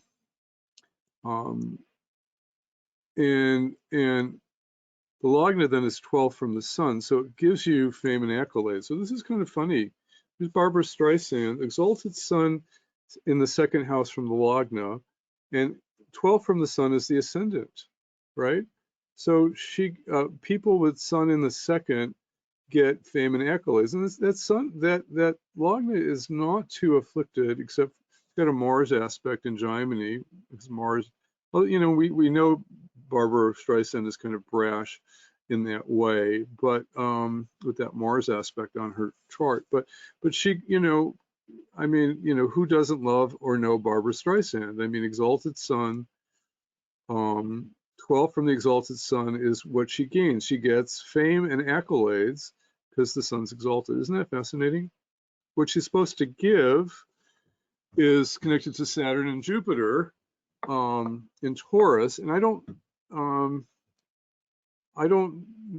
know what I would say about that. Was she denied children? Does she have any children? Does anybody know? She has a son. She has a One son. Yeah, Okay. I think he is also in the entertainment business. Okay. You would think she'd have a difficult relationship with him, but I don't know. Maybe not. Actually, Moon. I don't know. I don't read the gossip columns, but okay. Anyway, that's kind of interesting. Okay, 6 from the Sun. 6 from the Sun shows our karmic debt and sufferings owed to the world to complete your destiny. So this is kind of, this is like the Atmakarka. It's kind of stuff you have to do to work out your karma. And so you don't want to choose a profession connected to 6 from the Sun, because you have to pay back the karma in this bhava, in this house, and it will take away resources and finance and luck. So the rule is you have to kind of give back to get over this. And this was an eye opener in my chart. Again, 6 from the Sun is Leo. There's no planets in there. I have the Sun in a 6-8 relationship. And the Sun is my strongest planet.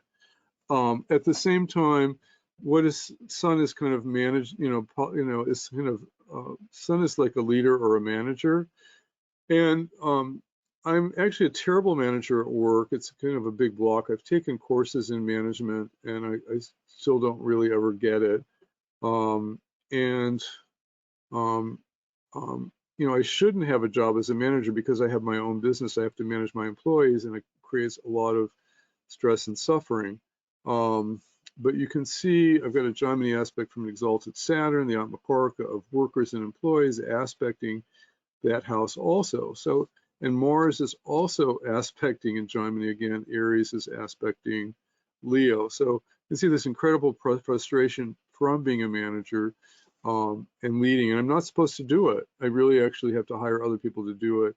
And there are times that I've been able to do that, but at the moment I can't. So I have a lot of suffering and karma to pay back in that realm. Anyway, very painful example to share. Definitely up in my life at the moment. Here's another 6 from the sun case study. Cancer rising, sun sign is Taurus with Venus and Saturn conjuncted. You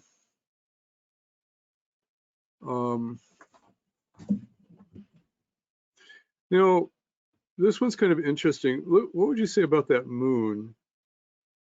And again, if we don't see the Gemini aspects, if we just use regular astrology to say, oh, moon in the 4th, Digbala, very strong, right? What's wrong with that analysis?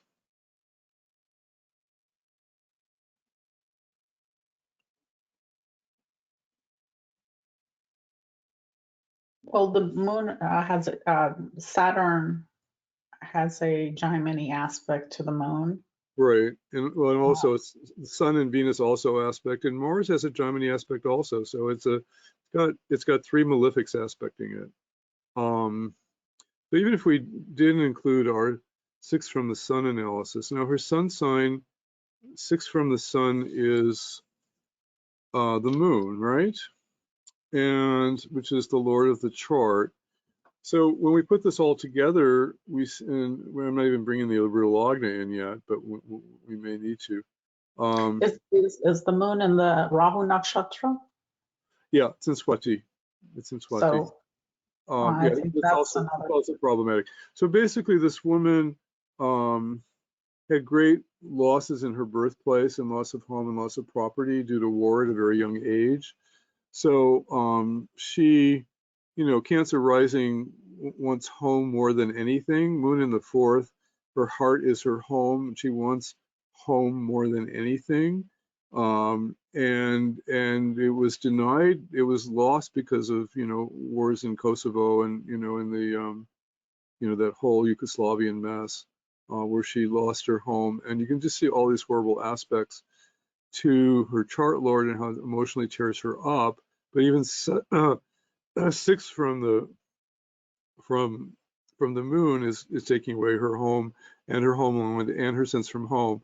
If you just looked at this chart without seeing all the Gemini aspects, you would say, oh, this lady is blessed with home. Not true. Okay. Now here's another case study. I've got to get through.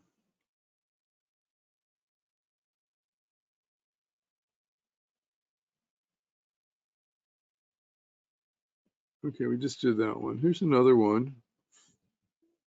This one's complicated. I don't know if I even have time to do it. I'm going to skip this one. I have the notes on it. You can read them. I want to make sure I get through the other ones. 8th from the sun. In this house, we see enemies and weaknesses and conflicts in your dharma and destiny and those who may punish or attack you. Again, my painful chart brings this up again. 8th from the sun, I've got an exalted Saturn. And it's my Amakarka. My lifelong challenge has been fighting employees, dealing with difficult employees, and having incredible painful karma and suffering from that. And that's 8th from the sun. It's very punishing. Who punishes me? My employees. And it's probably because in past lives I was a horrible employer and mistreated people. In this lifetime, I've learned I've got to give lots of pay. I've got to give lots of benefits. I've got to give lots of accolades to go overcome that karma. And I do it, but it's not my nature. This is 8th from the sun also.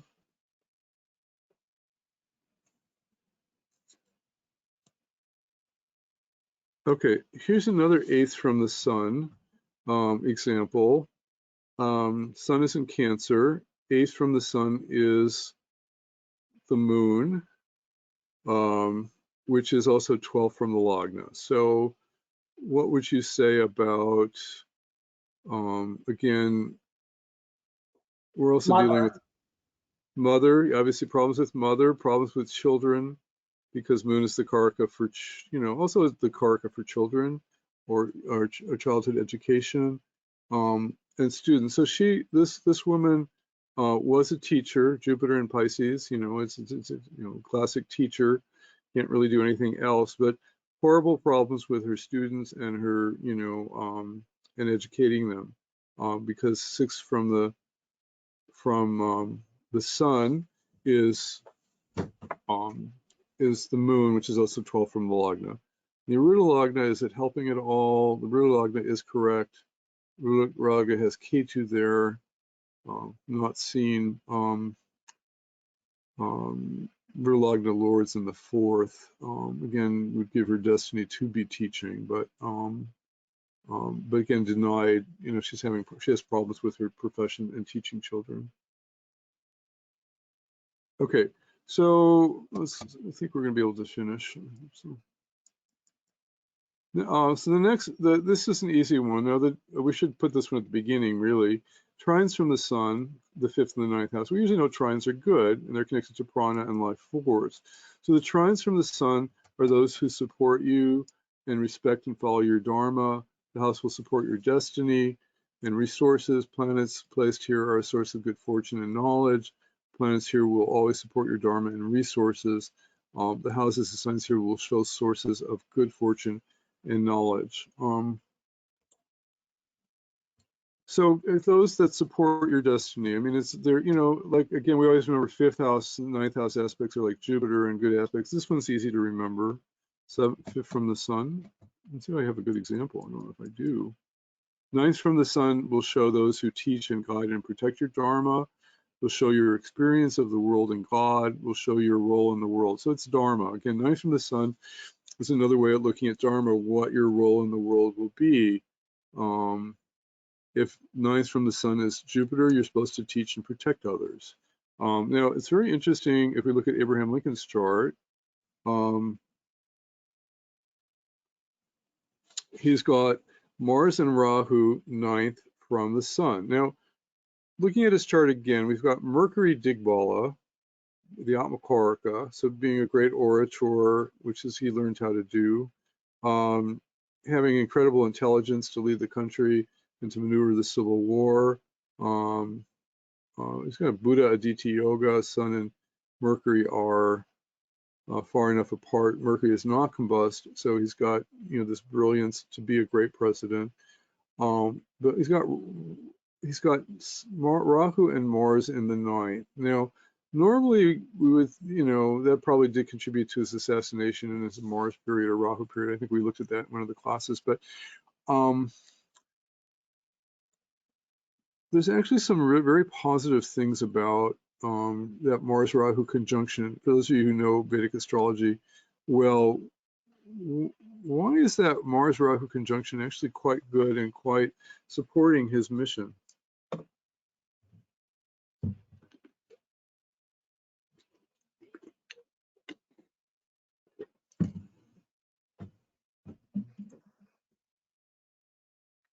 Okay, so one of the things that we have to remember is that Rahu is the chart lord for Aquarius. Okay, so it's the lord of the 1st. It's with Mars, the lord of the 10th. So there's a positive yoga there. I forgot the name of it, but lord of the 1st with the 4 of the 10th is a positive yoga there. So that's the first thing. Second of all, what is Rahu represents outsiders. In a sense, he was fighting for the slaves. The slaves were people who were they were exported from Africa to the U.S. So they were definitely, the Karka is Rahu. And in Libra, he's trying to create harmony in the nation and free the slaves, the outcasts, and he's trying to create unity here, but also represents those who support us in fulfilling our mission. His dharma was clearly to free the slaves. He was a very unique destiny in his chart that he fulfilled. But the soldiers of the United States supported him. Mars for soldiers supported him in fulfilling his destiny. And they fought for him and they protected him. So in a sense, 9th from the sun are those who protect you. And Mars is protecting him. The soldiers are protecting him and his mission and his dharma to free the slaves. Okay. He also has 5th from the sun being Mercury, and Mercury has Digbala in the 1st in a kind of a neutral sign. I think it's fairly good here. And that's also supporting his authority to express his power and his dharma. Okay. Can I ask you about Mercury his Mercury for a minute? Yeah. It's that creates that there's a phase there. That's Mercury's emerging from the sun. That's the strongest in Hellenistic terms. It's the strongest degree that Mercury can be at. So basically, Mercury takes over this chart, and it's also his Atmakarika. So basically, it's all about communication with him. It's all about being an orator and a leader. Does that also hold true in Vedic?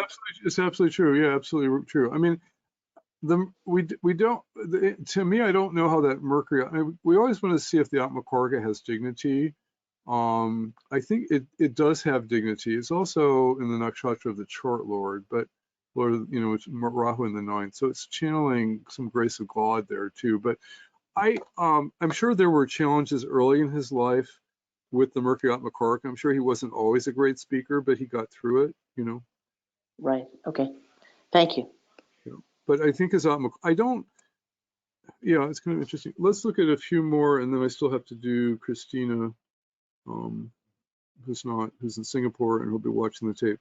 3rd from the sun, those who will help fulfill goals in our Dharma and destiny. So the 3rd house, and this is not one that the 3rd and the 11th in from the sun are opposite from the Rashi. So the 3rd, usually the 3rd is those who we fight with from the Rashi. And the 11th are those that support us, and it's actually the opposite from the sun chart. So that's how you have to remember it. It's really kind of weird. Those who help and fulfill goals in your destiny or destiny. Your destiny will support activities of that house and fulfill your desires to that house. It's important to achieve the destiny of this house. Now, this was fascinating. I found the perfect case study for this, and I was looking all morning. I was so excited when I found this. Jeff Bezos, founder of Amazon, was quite, and it's not like, Jeff Bezos was always a wealthy man. He started Amazon as a book dealer. I was around at the very beginning of Amazon, and it was selling used books online. And, it wasn't hugely successful until he kind of branched out and started selling everything else. But what's kind of fascinating about this is 3rd from the sun. He's got a Sag sun. So again, this is something you don't see in this chart unless you're rotating it. And this chart, is powerful. 3rd from the sun has Venus in Aquarius. And Venus in Aquarius has dignity. It's not the best planet for Aries, but so Venus is the Karaka for wife. And so in 1994, he rented a garage in Bellevue, Washington, drew up a business plan, and started Amazon in his garage with the support of his wife. And if you know the story, he eventually then married. I think he married his secretary, but his wife actually got his business going. And look at how. Again, he's got Rahu and Gemini for bookseller, having a craving to be a bookseller. 3rd from the Rashi, from the ascendant, and is aspecting Venus. But Aquarius is all about electronics, and he was one of the first innovators when the internet was really coming out. He saw the need to develop an internet business, which blossomed incredibly over the last, peaked. Really, the stock peaked last year and has fallen horribly, but to me, it's fascinating that he did the 3rd from the sun, was providing support. His wife provided support for his business. His business ended up being very kind of Rahu connected to Aquarius and electronic books and things like that. I thought that was fascinating. 11th from the sun, this one's tricky. And this is where we have to do massive fighting for one's efforts. Activating the house will lead to power, and it's connected to Shiva, one who destroys evil. Planets here will give huge empowerment and status and fame. So this is kind of fascinating. Here's Gandhi again. Virgo rising again. A lot of good politicians have Sun in the 12th for service to the country. You know, 12th house is about service, and Gandhi was not about being famous or being, you know, being corrupt. It was about freeing India and serving his people. Sun in the 12th in Virgo. Virgo is also a sign of service. And then we have 11th from the Sun is Rahu and the Moon. Moon at Makarka, Rahu.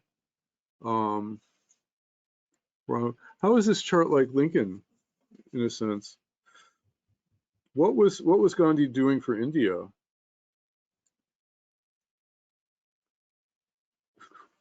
Again, the foreign. Freeing the people of India from foreigners. Right, exactly. So Gandhi was freeing the British, who were actually the Rahu, from India, and his Munat Makarka was his devotion to do that. And what he did is by fulfilling, by being devoted, if you watch the movie Gandhi, he was very devoted, to making this happen. It took many, many years, like 30 years or something. I mean, it wasn't 30 years. I mean, he was. It wasn't 30 years, but it was a very long time. It was certainly more than 10 years, fighting to free India. I mean, with incredible devotion, fulfilling that Moon in Cancer on Makarka destiny, that he was able to fulfill his power and overcome his enemies in the 11th house. Okay, so I have a few seconds. I want to do Christina's chart, and then I do have to go on time so we can start our meditation group.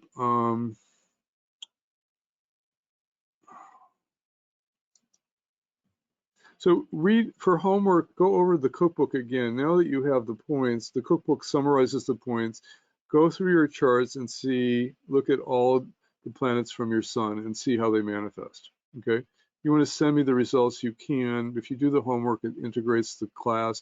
If you don't do the homework because you're too busy, it's fine. I won't write a letter to your mom, but we'll go through the cookbook again. And the way to integrate this knowledge is watch the tape again, go through the cookbook and apply it to your chart, or to somebody close to your chart, and see how it works. It's very powerful. I was just amazed how many hidden things it reveals that I just don't normally see, I have to do Christina's chart, who's in Singapore sleeping. Okay, so here's Christina's chart, and you can all help me. Christina has Sun in Virgo. 4th from the Sun will be Sag.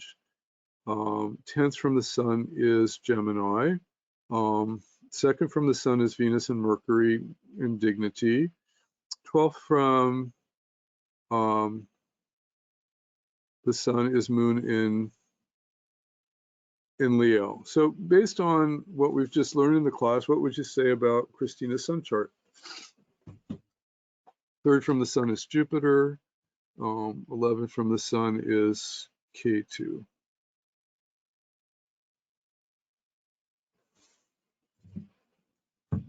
Okay, let's just start from 4th from the Sun is, again, this is a lot to integrate all at once.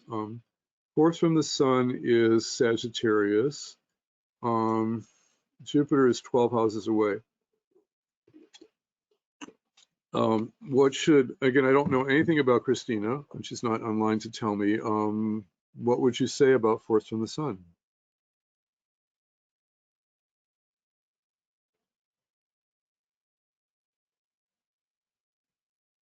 Sagittarius she should be gifted with Sagittarius, which is either philanthropy, spiritual teaching, law, criminal justice, and because Jupiter is 12 houses away, I would say that she probably is good at it, and Jupiter's in a good sign, but it's somewhat blocked because she's got a Saturn aspect, and it's in the 12th house of service. So there might be some frustration in being able to create that. From the Rudalagna, Rudalagna is Mars. Guru Lagna is Cancer with Ketu in the first. So again, she's very spiritual. People see her as a spiritual, nurturing type person, but I don't, again, I don't know if she's able to manifest her Jupiter dreams here.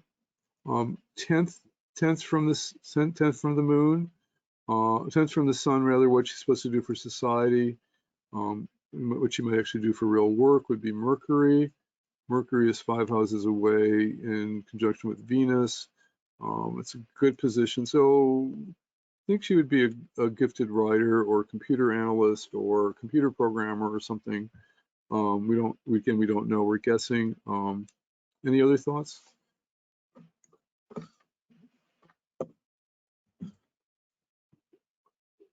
Maybe 10th from the sun, maybe give intellectual stimulation to the world. I don't know, because Right. Right. I mean Gemini. Yeah. This again, if you know your Arudas, we also have a yoga here with the A5 conjunct the A9. So there's a lot of luck here for Mercury, for Gemini with Mercury conjunct Venus, and the A5 and the A9 here. So there's a lot of good things there. It's second. It could be philosophy. She could be teaching. She could be teaching, thinking outside the box. She could be writing. Yeah, there's a lot of things. Yeah. Yeah, she could be a travel writer. Yeah. Good. Yeah, those are all good suppositions. We'll have to find out what she does next. You'll have to write me. You heard that, Christina, so you have to let me know how we're doing on analyzing your chart. And then Saturn in the second is kind of a problem. It's what we're supposed to give to the world, and what Saturn is not second from. I'm sorry. Thank you for correcting me. Venus and Mercury. Okay, Venus and Mercury are second from. Thank you for catching me. I wasn't thinking. Okay, Saturn's second from the ascendant, but Venus and Mercury second from the sun is what she has to give. So you're right. She does have to give teaching and writing and creative writing, and otherwise maybe relationships and relationships with children and childhood education could be blocked. And again, we don't know what she does. On the other hand, Moon in the 12th would make her a great mother, a great nurturer, in Leo, maybe a great leader.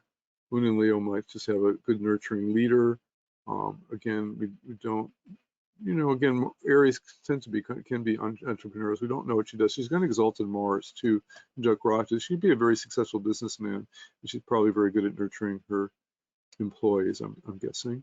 Okay, good.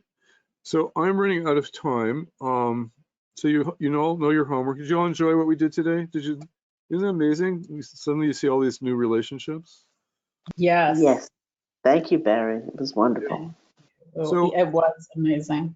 And pull out the cookbook. I did the cookbook. I usually do them at the end of class. I did it early because I want to start using this too, and you have to pull out your cookbooks to remember how to analyze it. And there's so much you can tell somebody about from the sun chart. I mean, unbelievable, right? And sometimes you don't know the birth time, but you can do their sun chart.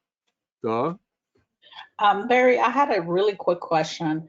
When you're running a certain dasha, do you look at where that dasha is from the sun as well, or vice versa? I don't. I'm not. No, I don't know anybody who does that.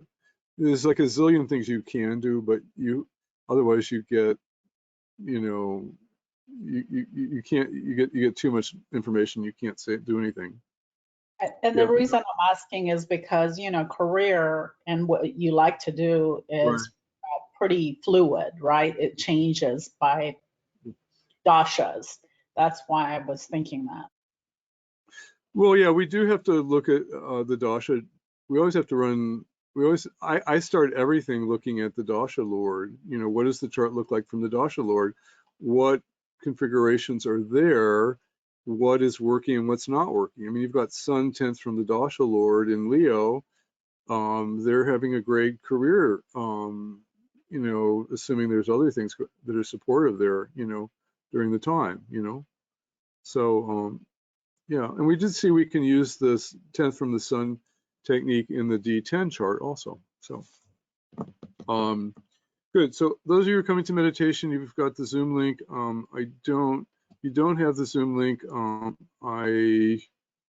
I've sent it to most everybody in the class. So if you want to join us for meditation and get some blessings, you're welcome to. If you're burnt out, you can go rest. And I will see you next week, and we will continue with all the fun. Take care. Bye. Thank you, Barry. Thank you, Thank- Barry. Bye, everybody.